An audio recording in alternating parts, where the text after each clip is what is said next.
J'ai mis KO le plus petit et le plus faible du lycée. Pendant que je faisais du développé couché, il m'a fissuré les côtes avec un haltère de 2 kg et il a souri. C'était Chester. Il faisait 1m50, 38 kg et c'était le pire harceleur que j'ai jamais connu. Ses deux frères faisaient 2 mètres, 135 kg de pur muscle. Personne touchait Chester parce que tout le monde avait peur de ses grands frères. J'en ai parlé au prof, mais il a jamais cru que Chester pouvait vraiment faire du mal à quelqu'un. J'ai marché avec 2 côtes fissurées pendant 3 mois. Je pouvais même pas rire sans grimacer. Une semaine plus tard, mon prof d'histoire est sorti. Chester m'a chuchoté à l'oreille. « T'as déjà senti la griffe d'un tigre ?» Puis il m'a planté un crayon dans le dos, sur 2-3 cm. J'ai saigné par terre, tout le monde a paniqué. J'ai eu 7 points de suture. Le prof a demandé si quelqu'un avait vu quelque chose. Toute la classe a détourné le regard. Chester a encore souri. Il adorait ce pouvoir.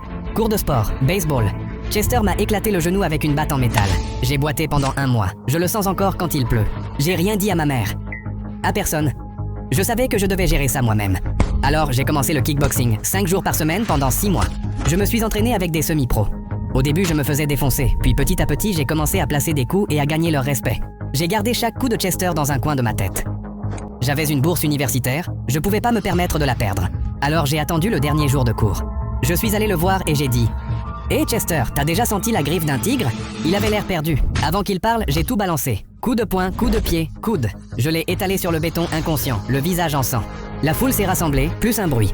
Puis ses 2 frères sont arrivés, ils m'ont foncé dessus. « Essaye avec nous, vas-y, essaie. » Je les ai regardés et j'ai dit « Vous pouvez me tuer, mais j'en emmène un avec moi dans la tombe. Je vous le jure. » Ils se sont tus, ils se sont regardés. Puis, ils sont partis. Aussi grands qu'ils étaient, ils avaient jamais été testés. Chester a eu 17 os cassés et a mangé à la paille pendant 4 mois. Aucune plainte, même ses parents savaient qu'ils l'avaient cherché. Quand je repense à ce jour, ça me fait encore un bien fou.